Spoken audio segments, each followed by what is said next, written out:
Hi guys, I'm Mark and I'm an Oyster Boy and I'm back again for another Brew Day video. Apologies for my voice, I've got a bit of a cold so I sound croaky as hell. But today I am going to be making another all grain kit from the Malt Miller, and this time I'm going to be making one called How to Brew Your First NEIPA. Now, yes, I've made some NEIPAs before, but this one looked pretty good so I thought I'd pick it up. There's a great video from James and Joe at the Malt Miller. I'll pop a link in the description down below, probably somewhere up there as well. So you can go and check them out about how they developed this recipe and how they made it and their tasting as well. All the Malt Miller kits come with a great set of instructions and full list of ingredients on there for you. This one contains chip malt, wheat malt, oat flakes, low colour golden promise. Also comes with Mosaic, Amarillo, Sabro and Hallertauer Magnum hops and WHC saturated yeast. And all comes packaged up for you along with your big bag of grain. There's 6.8 kilos of grain in this one. So if you're going to brew this, make sure your system can handle a large grain bill. I'm going to be making it in a Grainfather G30. It's probably going to be pushing it a little bit, but I'm confident I can squeeze it all in there and get it working. G40 would probably be better, preferable. But you know, do what you can do with what you've got. It's probably the best way I can suggest you do it. So I'm going to go out and get this mashed in now and we will start our brew day.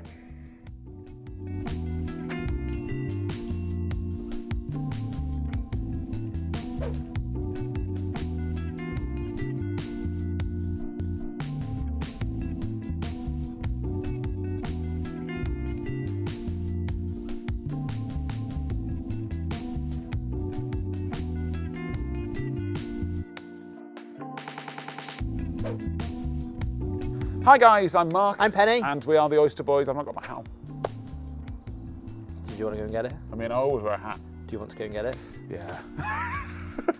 Hi guys, I'm Mark. I'm Penny. And we are the Oyster Boys, and we're here today with another beer review, and this time it's the How to Brew Your First NEIPA, or How to Make Your First NEIPA kit. So this is one the Malt Miller put together? It is, yes. Yeah, now we probably should have got this done sooner, but it's actually been in the fridge for a couple of months. That's not too bad, as long as you kept it in the fridge. Been chilled, hopefully hop will still be there. It'll be weird if it's not. We can talk about it if it's not. But here is the beer.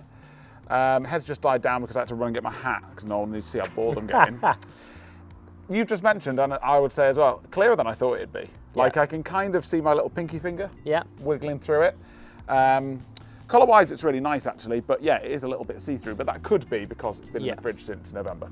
So we were talking about the hops that went into this before. Yeah, was it Amarillo? Yes. Mosaic and Sabro. So you were saying one of your favourite hops, obviously not that popular because people are a little bit on the fence about coconut flavoured beers. Very unpopular hop, yeah, but I absolutely love it for the little coconuttiness. So, but yeah, I think with this, looks-wise, I'd probably say it's not what I expect a NEIPA to look like. No. Because of the clarity, like normally it'd be an absolute haze fest and you'll get a well, single you thing put through oats, it. maybe a little bit of wheat and stuff like that. I'd probably give it like a 6.6. That's a bit harsh.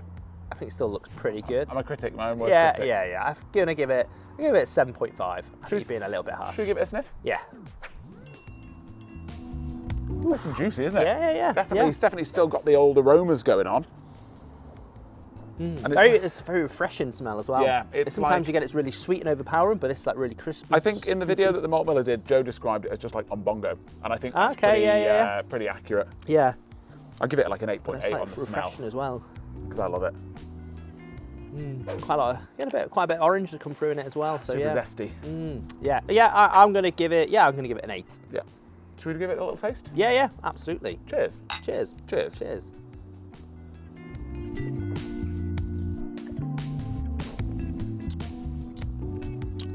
It is juicy, isn't it? Really, really juicy. Yeah.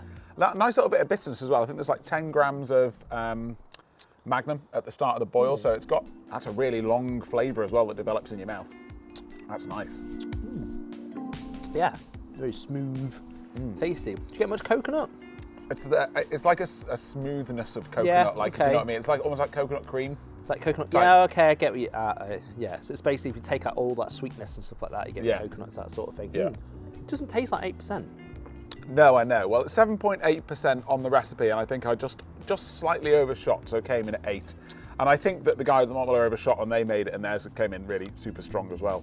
But it doesn't taste like it. It's like a sleeper. Yeah. You know, it would really creep up on you. If you had a few of these, you definitely wouldn't know about it. You'd be asleep on the chair. Yeah. When you stand up and go, you know when you go to the toilet, you stand up and you're like, oh, I'm boozed. It's incredibly easy to drink for an 8% beer. And it's dangerous. It's like completely masked by the hoppiness. The strength is completely hidden. You know, it's not the best NEIPA I've had. I'll tell you one thing, we went to a beer festival quite recently. Well, I said I You did, I wasn't invited. No, I got offered a ticket and it sold out. And this is a lot better than one of the others that were there. Yeah. A lot better, yeah. I think there was only probably Daya, which is gonna, speak for itself, that were better than this, really, to be honest. But we've made better ones, I would say as well. Yeah. This, so, but it's good. I'm gonna give it an 8. Yeah, and I think, well, I mean, this recipe was called "How to Make Your First NEIPA" or something I along think those if you made lines. that and come out like that, You'd be absolutely chuffed if that was the first one you'd done. Too right. Yeah, absolutely mega. Yeah. I would probably give it. I mean, I really like that flavour actually, and the coconut. The more you have the coconut, more comes through more. I think. I don't know why it's not a super Popular hop. Yeah, No, nor do I. I give it an 8.5. Yeah, fair enough. There we go. Good. Price? £1.37. £1.37.5. So £1.38 a pint. That's not bad. Yeah, it's pretty good. I mean, it's 8%, so it's high grain bill. A fuckload of hops because it's NEIPA. Yeah. So I think can't complain. I think if I was looking at two beers that were quite similarly priced, so like this, 55 quid for the kit. Daya's invoiced me for the microphone, 60 quid for the kit. Okay, I that think was mega beer. I think I would probably pay the extra £5 and go for the Yeah, Daya one. 100%. But they're different beers. Obviously, Yes. the Daya one's the clone of a commercially available Yes. beer. This one is they've thrown it together, and they've thrown together a cracking kit. Yeah, absolutely. I think I'd give it an 8.5. Yeah, I'll give it an 8. Yeah. Yeah, I think it's good. It's good. Now, It's good. sessionability on this beer.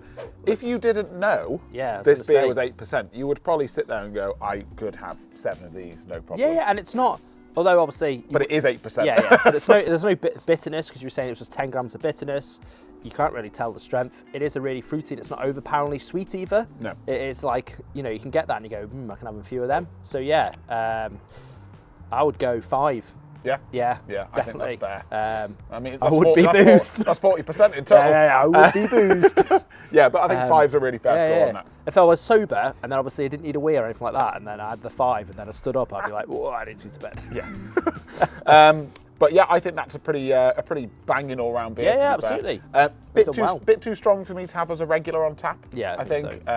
I don't really have that many 8% beers on the go at the moment. No, you wouldn't have that as a party beer with guests coming, could you? Because they'd get super boozed. Yeah, Send exactly. them So in it's taxis. if you were having, so for me, this is the kind of beer that actually I would have it as a party because You would? I'd What, to get rid of it? To get rid of it, yeah. Because I couldn't just have an 8% beer taking up the tap for the time it'd take me to drink the keg of 8% beer. Whereas if it was a 4% beer, I'd drink more It's of all it. about the sesh, it's the length of time. I'm for you, about isn't the it? sesh. Yeah, I'm the all sesh. about the It's not- sesh. yeah. So yeah, but anyway, here is the oyster score for this beer. There's a link in the description down below for where you can buy that kit. And smash like, hit subscribe, Yeah. and catch you on the next one. Yeah. Oysters out. This is out.